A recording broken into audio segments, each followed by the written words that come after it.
মিনা আর রূপা তাদের ছোট্ট মাটির ঘরে বসে রান্নার আয়োজন করছিল।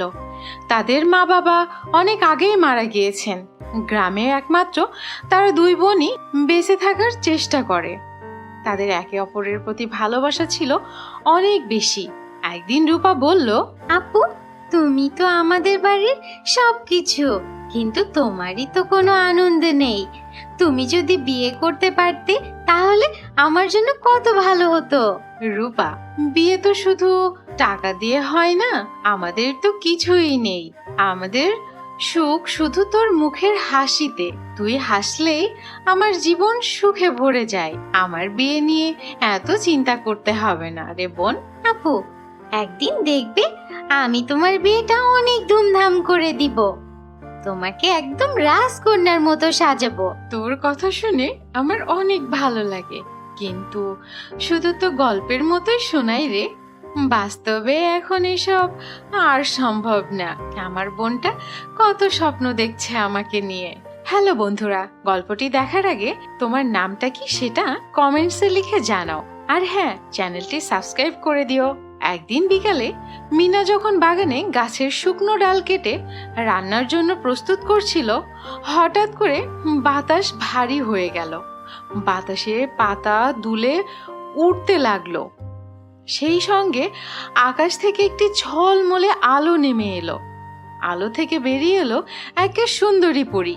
পরীকে দেখে, তুমি কে আর আমার সামনে কেন এলে? হঠাৎ করে তুমি কি কোনো জাদুকরি মেয়ে নাকি? আমি মেঘলা পরী। আমি তোমাদের সাহায্য করতে এসেছি। তোমার ভালোবাসা আর ত্যাগের গল্প শুনে আমি তোমার জন্য কিছু করতে এসেছি। আমার জন্য? কিন্তু আমার তো কোনো চাহিদা নেই। আমি শুধু আমার বোনের মুখে হাসি দেখতে চাই। আমার সব কিছুই আছে। আমি শুধুমাত্র আমার বোনকে সুখী দেখতে চাই। আমার কিছু চাই না গো, আমি জানি। আর সেই কারণে আমি তোমাদের বিয়ের স্বপ্ন পূরণ করতে এসেছি। তবে মনে রেখো, তোমাকে নিজের ভালোর মনটা ধরে রাখতে হবে। কিন্তু তুমি কি এর জন্য প্রস্তুত? আমাকে সেটা বলো। আমার যদি সত্যি বিয়ের জন্য কোনো ব্যবস্থা করা যায় তাহলে আমি অবশ্যই প্রস্তুত। তবে আমার বোনকেও এই আনন্দের অংশ করতে হবে। এটাই আমার জন্য যথেষ্ট। আমি আর কিছুই চাই না। এসব শুনে পরদিন সকালে মেঘলা পরী আবার মিনার কাছে এসে বসলো। তোমার বিয়েতে সবার চোখ তোমার উপরে থাকবে। আমি তোমার জন্য একটা সুন্দর লেহেঙ্গা বানিয়েছি। বুঝতে পেরেছো? পরী তার জাদুর কাঠি মাটিতে একটি অঙ্কন করলো এবং সেই অঙ্কনের মাঝখান থেকে রূপালী ঝলক দেখা গেল। এবং সেই মুহূর্তেই সেখান থেকে একটা রাজকীয় লেহেঙ্গা হাজির হলো। এসব দেখে রূপা অবাক হয়ে গেল। আপু, এটা একেবারে রাজকন্যার মতো। এমন লেহেঙ্গা তো আমি জীবনেও দেখিনি। কত সুন্দর লেহেঙ্গা! হ্যাঁ, এটা তো সত্যি অনেক সুন্দর। এটা কি সত্যি আমার জন্য এনেছো? তুমি এত সুন্দর লেহেঙ্গা এনেছো আমার জন্য। সকল স্বপ্ন আমি পূরণ করে দিব। এই জন্যই তো আমি তোমার কাছে এসেছি। বিয়ের প্রস্তুতি শুরু হয়ে গেল। রূপা আর রনি মিলে গ্রামের খবর ছড়িয়ে দিল মিনার বিয়ে, আর সেটা খুব ধুমধাম করে হবে। গ্রামের সব লোকজন শুনে অবাক হয়ে গেল। তারা সবাই সাহায্যের জন্য এগিয়ে এলো। কেউ মিষ্টি বানাতে লাগলো, কেউ ঘর সাজাতে লাগলো। মিনা প্রথমে এত আয়োজন দেখে লজ্জা পেল। আমি তো কিছুই বুঝতে পারছি না, এত আয়োজন আমি কিভাবে মেনে নিব? আপু, তুমি আমাদের সবার জন্য যা করেছো এটাই তার প্রতিদান। তুমি আমার লক্ষ্মী বোন। তোমার জন্য তো এগুলো কিছুই না। থাক, তোর আর এত প্রশংসা করতে হবে না রে। এত সুখ আমার আর সহ্য করতে পারছি না। আমি জীবনে এরকম কোনো কিছু কল্পনা করিনি রে বোন। এমন সময় সেখানে সোনাপরি এসে পড়লো। সোনাপরি এসে মেঘলা পরীকে বলল, মেঘলা, তোমার সাহায্যের প্রয়োজন হলে আমাকে অবশ্যই ডাকবে। আমি এখানে এসেছি যেন কোনো কিছুর ঘাটতি না হয়। তুমি যেন একটা কাজও ভুল না করো, সকল কাজ সঠিকভাবে সম্পূর্ণ করতে পারো। হ্যাঁ, আমি বুঝতে পেরেছি।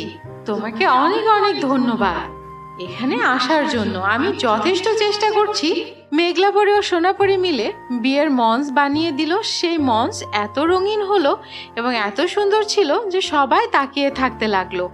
মেঘলাপরি তার জাদু দিয়ে পুরো বাড়িটা সোনালি পরি এই আলোয় মুড়িয়ে দিল। মিনার লেহেঙ্গা পরে যখন বের হলো সবাই তখন তাকিয়ে রইল। মিনাকে একেবারে রাজকন্যার মতো লাগছে। লোকজন বলাবলি করছিল, আমরা তো এত কিছু কখনো আগে দেখিনি। বিয়ের আয়োজন শুরু হলো। রূপা এত খুশি যে চারিদিকে দৌড়ে বেড়াচ্ছে।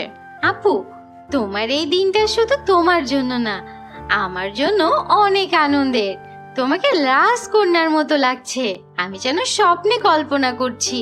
ঠিক আমি স্বপ্নে যেমন দেখেছিলাম তোমাকে এখন না তেমনই লাগছে, আরো বেশি সুন্দর লাগছে। তুমি কি মিষ্টি আপু দেখতে। গ্রামের বাচ্চারা সেখানে নাচতে লাগলো। বড়রা সবাই মিলে একসঙ্গে গান গাইলো। পুরো পরিবেশটা যেন একে স্বপ্নপুরীর মতো হয়ে উঠল। বিয়ের অনুষ্ঠান শেষে মেঘলাপরি আর সোনালি পরি মিনাকে বলল, তোমার মতো এত ভালো মানুষরা দুনিয়াতে সুন্দর করে তুলে সব সময়। নিজের ভালো মনটা ধরে রেখো মিনা, তুমি খুবই ভালো মনের একজন মানুষ। এই জন্যই তোমার জন্য এত কিছু করা।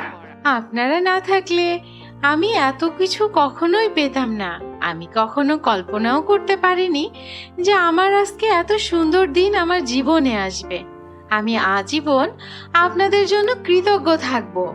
আপনি পুরো গ্রামবাসীকে খুশি করে দিয়েছেন এবং আমার বোনের স্বপ্ন পূরণ করেছেন। আমি জীবনে কল্পনা করিনি যা বাস্তবে আমাকে করে দেখিয়েছেন। মিনা, তুমি এসব প্রাপ্য। তুমি একটা লক্ষ্মী মেয়ে। ছোটবেলা থেকে তোমার বোনকে অনেক ভালো রেখেছো, কিন্তু তুমি নিজের কথা কখনো ভাবনি। তুমি তোমার বোনকে মেয়ের মতো করে বড় করেছো।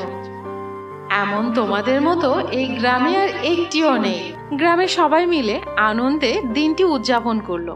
মিনা আর রূপা জীবনের এই নতুন অধ্যায় শুরু করলো। বন্ধুরা, তোমরা যদি নিজের বিয়েতে এমন কোনো জাদুর সাহায্য পেতে তাহলে কি কি করতে চাইতে কমেন্টে লিখে জানাও।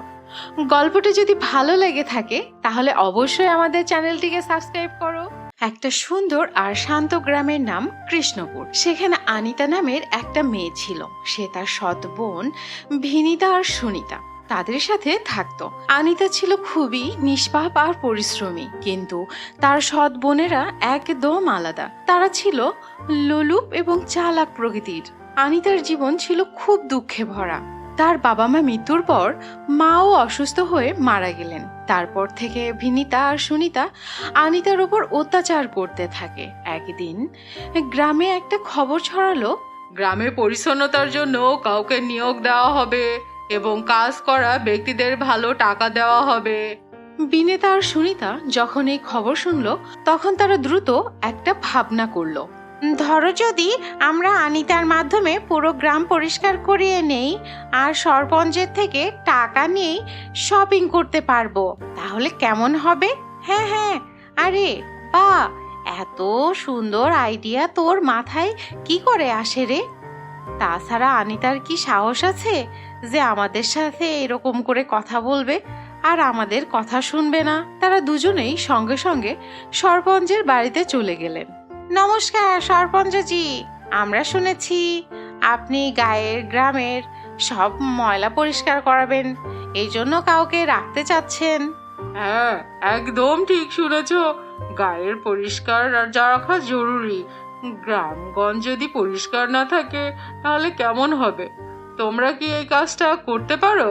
হ্যাঁ হ্যাঁ জনাব, আমরা দুজন মিলে পুরো কাজটা সেরে ফেলবো।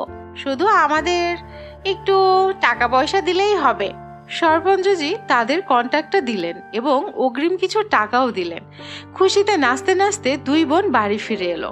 বাড়িতে ফিরে তারা আনিতাকে ডাকলো। শোন আনিতা, কাল থেকে তোমাকে পুরো গ্রামের ময়লা পরিষ্কার করতে হবে, একটাও আবর্জনা যেন না থাকে। কিন্তু দিদি, এত বড় কাজ আমি কিভাবে করব? গ্রাম তো অনেক বড়। বেশি প্রশ্ন করিস না তো, তোকে যা বলেছি তাই কর। যখন আনিতা না করলো তখন দুই বোন রাগে ফেটে পড়লো। এর এত সাহস কোথা থেকে এলো? এর সাহস অনেক বেড়ে গেছে। এর এত অহংকার ভাঙতে হবে। তারা আনিতাকে দড়ি দিয়ে বেঁধে দিল এবং বৈদ্যুতের একটা তার দিয়ে তাকে মারতে লাগলো।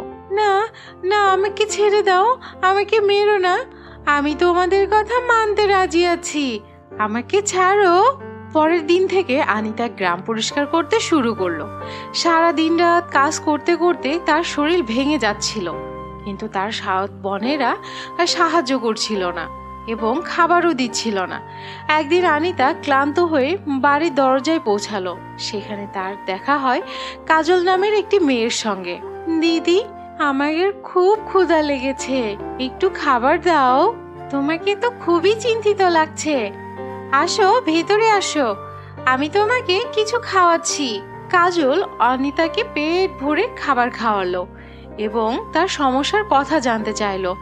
অনিতা সবকিছুই বলল, কিভাবে তার সৎ বোনেরা তার সুবিধা নেয় আর কিভাবে তাকে দিনরাত কাজ করায়। তোমার বোনেরা তোমার উপর অনেক অত্যাচার করে, তুমি অত্যাচারের বিরুদ্ধে তুমি কেন কিছু বলো না? তোমাকে অবশ্যই এই অত্যাচারের বিরুদ্ধে দাঁড়াতে হবে। আমি তোমাকে সেলাইয়ের কাজ শিখাবো। কাজলের কথায় অনিতার মধ্যে নতুন আশা জাগলো। কাজল তাকে সেলাই শেখাতে শুরু করলো। কিছুদিনের মধ্যে অনিতা সেলাই শিখে গেল। কিন্তু একদিন যখন অনিতা কাজলের বাড়িতে সেলাই করছিল, তখন বিনিতা ও দেখে ফেললো। তোর এত বড় সাহস, কেমন করে হলো আমাদেরকে না জানিয়ে সেলাই শেখার? হ্যাঁ, এটা তো আমি নিজের জন্য করছি, আমাদেরকে বোকা বানাস? এই সেলাইয়ের লাভ তো আমাদেরই হবে, চল তোকে একটা দোকান বসিয়ে দিই। আমরা দুই বোন একটা সেলাইয়ের দোকান খুলবো আর তুই ওখানে বসবি। অনিতা সারাদিন মানুষের কাপড় চোপড় সেলাই করত, কিন্তু টাকা বিনিতা আর সুনিতার কাছেই চলে যেত। অনিতার কাছে নতুন কোনো কাপড়ও ছিল না, শান্তিও ছিল না। একদিন অনিতা দোকানের কাজ করছিল, তখন সেখানে দুই সুন্দরী পরী মেয়ে এলো। আমরা দুই যমজ বোন, আর আমাদের আরো একটা বোন আছে। আমাদের 3 বোন বিয়ে হতে চলেছে।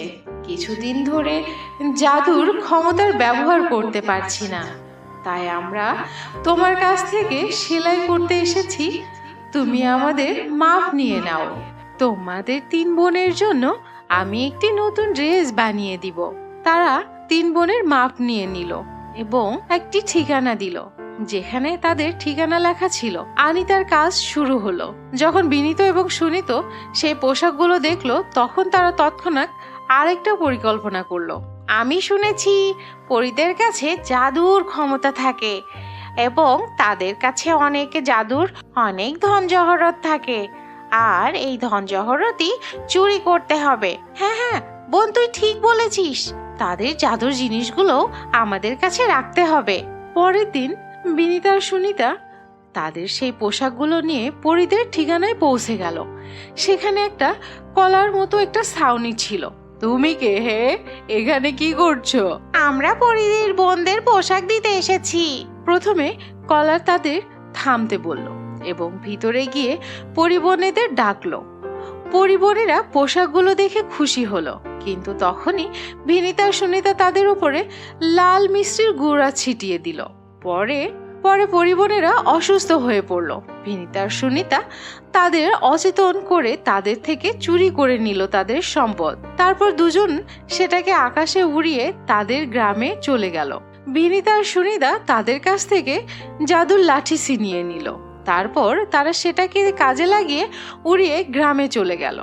যখন পরিবনেরা মা জানলো কি ঘটেছে, তখন তিনি রেগে ভরে অকাল শক্তি নিয়ে বিনীতা ও সুনিতার সামনে এসে দাঁড়ালো। তোমাদের দুজনের সাহস হয় কি করে আমাদের মেয়েকে ভুল বুঝিয়ে তার গায়ে লাল মরিচের গুঁড়া ছিটিয়ে তুমি তার থেকে এই জাদুর শক্তি ছিনিয়ে এনেছো? এত সাহস তোমার কি করে হলো? এখন এর জন্য তোমাদের শাস্তি পেতে হবে। বিনীতা ও সুনিতা পালাতে লাগলো, কিন্তু পরিমায়ের ইশারায় তারা ধরা পড়ে গেল এবং সেই ঝুপড়ি থেকে অনেক কলা বেরিয়ে আসলো এবং সেই কলাগুলো তাদের গায়ের উপরে পড়তে লাগলো। বাঁচাও বাঁচাও বলে তারা অনেক কান্নাকাটি করতে লাগলো এবং দৌড়ে পালাতে লাগলো। পরিমা তার লাঠি দিয়ে আলো ছড়িয়ে দিলেন এবং তাদেরকে পুড়িয়ে ছাই করে দিলেন। আনিতা এটা দেখে হতভম্ব হয়ে গেলেন। আমি মানুষের মুখ দেখে তাদের অবস্থা বুঝে ফেলি। এই দুই বোন তোমার উপর অনেক অত্যাচার করেছে। তুমি খুব ভালো মনের মেয়ে। এখন তোমার দুঃখ শেষ হবে। এই নাও তোমার জন্য স্বর্ণের কয়েন। আমি তোমার পোশাকগুলি দেখেছি, তুমি খুব সুন্দর কিছু শিখেছ, তাই এই কয়েনগুলো তোমার জন্য। একটা বড় বুটিক্স খুলে নিও, তাতে করে তুমি সেখানে কাজ করে তোমার ভাগ্য পরিবর্তন করতে পারবে।